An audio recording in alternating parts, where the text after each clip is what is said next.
روایات میں ایک واقعہ ملتا ہے کہ شیراز کا رہنے والا میرا ایک دوست تھا جس کا نام حاجی مومن تھا۔ وہ کہتا ہے کہ شیراز کے ائمہ جماعت میں سے ایک نے مجھ سے کہا، آئیے علی بن موسیٰ رضا کی زیارت کے لیے چلیں۔ ہم نے ایک گاڑی اسپیشل کرائے پر حاصل کی اور کچھ تاجر بھی ہمراہ تھے۔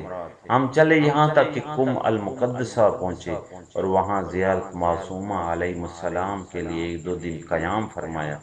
وہاں میرے لیے عجیب و غریب حالات پیدا ہوئے اور بہت سے حقائق کا بھی ادراک ہوا۔ پھر ہم نے تہران کا سفر کیا، اس کے بعد مشہد مقدس کے لیے روانہ ہو گئے۔ جب نیشہ پور سے ہم گزرے تو ہم نے دیکھا کہ ایک عام شخص سڑک کے کنارے مشہد کی طرف جا رہا ہے اور صرف ایک گٹھڑی اس کے کاندھے پر ہے۔ گاڑی والوں نے گاڑی روکی اور اس کو سوار کر لیا، کیونکہ ثواب کا کام ہے اور گاڑی میں جگہ بھی بہت تھی۔ چند افراد نیچے اترے، ان میں سے میں بھی تھا، اور اس کو سوار ہونے کی دعوت دی، لیکن اس نے قبول نہ کی۔ جب ہمارا اصرار بڑھا تو اس نے قبول کر لی، لیکن اس شرط پر میرے پہلو میں بیٹھے اور وہ جو کہے گا میں انکار نہ کروں۔ وہ سوار ہوا اور میرے پہلو میں بیٹھ گیا۔ وہ تمام راستے میرے ساتھ گفتگو کرتا رہا اور بہت سے حالات کے بارے میں مجھے خبر دی۔ یکاجک مجھے زندگی کے آخر تک حالات سے آگاہ کر دیا۔ میں اندرونی طور پر بہت محظوظ ہو رہا تھا، اور اس ملاقات میں نے یہ جانا تھا کہ عطیہ پروردگار اور حضرت امام رضا علیہ السلام کا مہمان ہے۔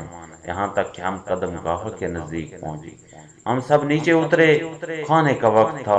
میں نے چاہا کہ جا کر اپنے ساتھیوں کے ساتھ کھانا کھاؤں، لیکن اس نے کہا آج میرے ساتھ کھانا کھاؤ۔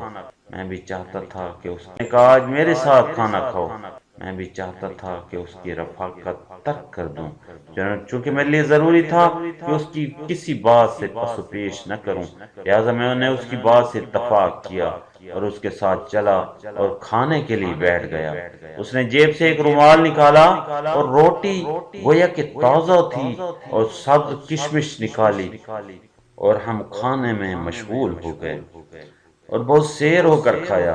کھانا انتہائی لذیذ اور مزیدار تھا۔ اس وقت اس نے کہا، اگر تم اپنے ساتھیوں کے پاس جانا چاہتے ہو تو جا سکتے ہو۔ میں اپنی ساتھیوں کی تلاش میں نکلا۔ میں نے دیکھا کہ جس برتن سے ہم نے مل کر کھانا کھایا تھا اس میں خون اور کثافت ہے، اور وہ لقمے توڑ رہے ہیں اور کھا رہے ہیں۔ ان کے ہاتھ اور منہ بھی آلودہ ہو چکے ہیں، لیکن انہیں خود معلوم نہیں ہے کہ یہ کیا کر رہے ہیں اور لذت کے ساتھ کھانا کھا رہے ہیں۔ میں نے کچھ نہ کہا، چونکہ مجھ پر ہر حال میں سکوت ضروری تھا۔ میں اس مرد کے پاس واپس لوٹا۔ اس نے مجھے کہا، تو نے دیکھا کہ تیرے ساتھی کیا کھا رہے ہیں؟ تیری غذا بھی شیراز سے یہاں تک یہی تھی اور تجھے معلوم نہیں۔ غذائے حرام اور مشتبہ اسی طرح ہوتی ہے۔ کعوہ خانوں اور بازار کی غذا سے پرہیز کرو۔ میں نے کہا انشاءاللہ اس کے بعد ایسا ہی کروں گا۔ اس کے بعد اس نے کہا، حاجی مومن، میری موت کا وقت آ پہنچا ہے اور میں یہاں سے اوپر والی منزل کی طرف جا رہا ہوں اور میں وہاں مر جاؤں گا۔ اس رومال کو لو اور جتنے پیسے اس میں ہیں میرے غسل و کفن پر خرچ کرنا، اور جہاں جناب سید ہاشم مناسب سمجھیں دفن کر دینا۔ سید ہاشم شیراز کا امام جماعت تھا جس کی ہمراہ ہم سب مشہد سے آئے تھے۔ میں نے کہا، تم مرنا چاہتے ہو؟ اس نے کہا، خاموش رہو، میں مر جاؤں گا اور اس واقعے کو کسی کے سامنے بیان نہ کرنا۔ اس کے بعد حضرت کے مرکد مطہر کے سامنے کھڑا ہوا اور سلام عرض کی اور بہت زیادہ گریہ کیا اور کہا، یہاں قدم بوسی کے لیے آیا ہوں، لیکن اس سے بڑھ کر کیا سعادت ہو سکتی ہے کہ حضرت کے مرکد مطہر کی زیارت سے مشرف ہوا ہوں۔ وہ تہہ خانہ سے اوپر گیا اور میں حیرانگی اور پریشانی میں مبتلا تھا، گویا فکر و اختیار کی زنجیر میرے ہاتھ سے نکل چکی تھی۔ کچھ لمحوں کے بعد میں بھی بلائی منظر پر گیا۔ میں نے دیکھا کہ وہ چت لیٹا ہوا ہے، پاؤں قبلے کی طرف دراز ہیں اور تبسم کے ساتھ جان دے چکا ہے، گویا 1000 سال کا مردہ ہو۔ میں بلائی منزل سے نیچے آیا اور جناب سید ہاشم و باقی رفقا کو تلاش کیا اور ان کو واقعہ بیان کیا۔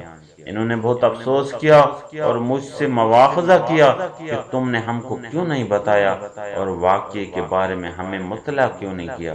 میں نے کہا خود اس نے حکم دیا تھا، اگر میں جانتا کہ وہ مرنے کے بعد بھی راضی نہیں تو اب بھی نہ بتاتا۔ سب ساتھیوں نے اظہار افسوس کیا اور سب بالائی منزل پر گئے اور جنازے کو نیچے لائے اور گاڑی میں رکھ کر مشہد کی طرف روانہ ہوئے۔ ہم مشہد پہنچے، حضرت جناب سید ہاشم وہاں کے علماء میں سے ایک کے پاس گئے اور ان کو اس واقعے سے مطلع فرمایا۔ وہ ایک بڑی جماعت کے ساتھ وہاں آئے، میت کو غسل کفن دیا، نماز جنازہ ادا کی اور حسین مطہر کے کونے میں دفن کیا۔ غسل و کفن کے اخراجات میں نے رومال میں سے دیے۔ جب ہم دفن سے فارغ ہوئے تو رومال کے پیسے بھی پورے ہو گئے، نہ ایک ریال کم نہ زیادہ۔ اس رومال میں کل 12 تومان تھے۔